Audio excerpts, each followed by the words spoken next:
Welcome to another episode of Angel's Awesome Minds podcast powered by Angel's Awesome Books. Okay, so let's dive into something really fascinating today. Mhm. We've been looking through some really interesting sources, all focused on organic shea butter. Right, and specifically its potential for children. Exactly, especially for kids navigating autism or maybe some sensory needs. This deep dive, it's really for you, the parents, looking for ways to support your child. Yeah, our goal here, based on what these sources are saying, is to really understand what organic shea butter is about, its properties. And how it might fit into, daily life. Daily routines, yeah. How it could potentially help with sensory regulation, maybe even emotional well-being. We're pulling this straight from the material. So let's kick off with the big question. Yeah. Why organic shea butter? What are the sources pointing to that makes it potentially suitable here?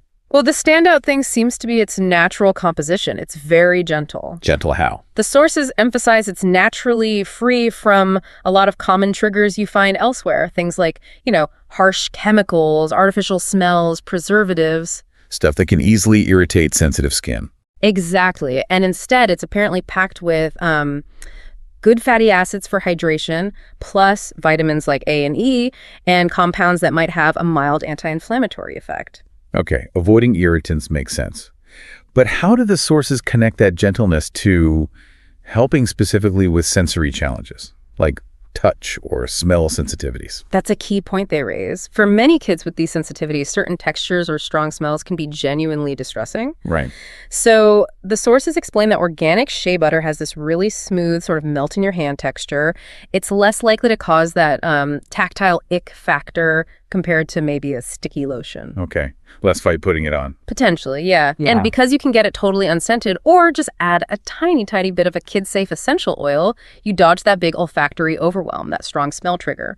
Plus, it helps soothe things like dry skin or eczema, which can definitely make sensory issues feel even worse. So it's not just the ingredients, but the whole experience of using it.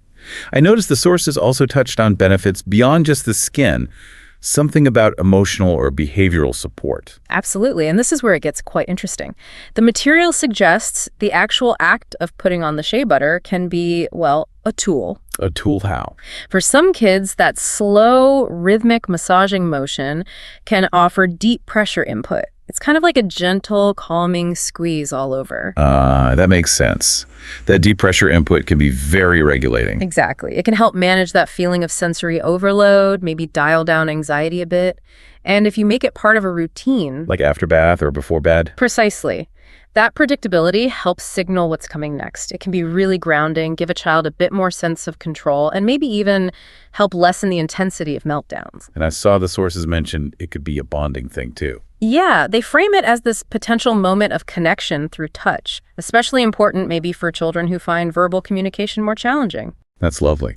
So, okay, for parents listening who might want to try this, how do the sources suggest actually doing it? Is there a simple routine? Very straightforward, actually. They describe just scooping a little bit out, warming it up between your hands until it melts, it turns into more of an oil. Right. And then just gently massaging it in. Slow, deliberate strokes are key. They even suggest encouraging some deep breaths during it. And timing. Could be morning, a quiet moment in the afternoon, or definitely bedtime. Consistency seems to be the thing that helps build that calming association. Good advice. Now, safety first, always. What did the sources flag on the safety front? Very clear on this. They really push for USDA-certified organic to be sure about purity. Okay. If essential oils are used, and that's a big if, the sources strongly advise sticking to a maximum 1% dilution for kids. Always do a patch test first on a small area of skin. Makes sense. And definitely check with your pediatrician if there's any history of tree nut allergies, since Shea comes from the shea nut. Crucial point. And quickly, raw versus whipped shea butter. Any key difference mentioned? Just texture, really. Raw is the solid, more intense form. Whipped is lighter, fluffier, maybe easier to spread because it's had air incorporated. Both can work. It's often just preference. Got it. Now, the sources also brought up a specific resource applying these ideas. Angel's Awesome Books, Organic Shea Butter for Kids, Safe, Gentle, and Sensory Friendly. What was mentioned about them? Yeah, the sources point them out as a company that seems to be creating shea butter blends specifically for children with sensitive skin or sensory needs, like those linked to autism or learning differences. So they're taking these principles we've discussed. Exactly. Gentle ingredients, the option for unscented or very specific, purposeful scents, thinking about routine, and building products around that.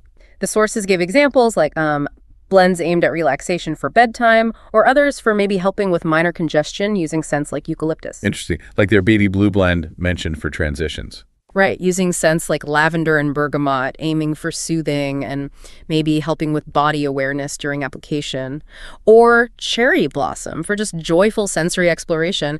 They seem focused on integrating that sensory support right into the product. So they offer kind of ready-made tools based on these ideas. And it's really important to circle back, like the sources did, and say this isn't about a cure, right? Not at all. It's presented as support, a way to help with self-regulation, provide comfort, maybe ease some of that anxiety or sensory overload that can contribute to things like stimming behaviors or meltdowns becoming more intense. Another tool in the toolbox for parents. Precisely. An extra layer of potential support. Okay, so pulling it all together, what's the takeaway? It feels like organic shea butter, when you use it thoughtfully, can be more than just a moisturizer. Definitely. According to these sources, it really can become this valuable little ritual for comfort, for routine, and for offering some specific sensory support. Yeah, that really comes through. It's that core message, thinking about how simple touch-based routines might become this powerful way to communicate comfort and connection, especially, as the sources suggest,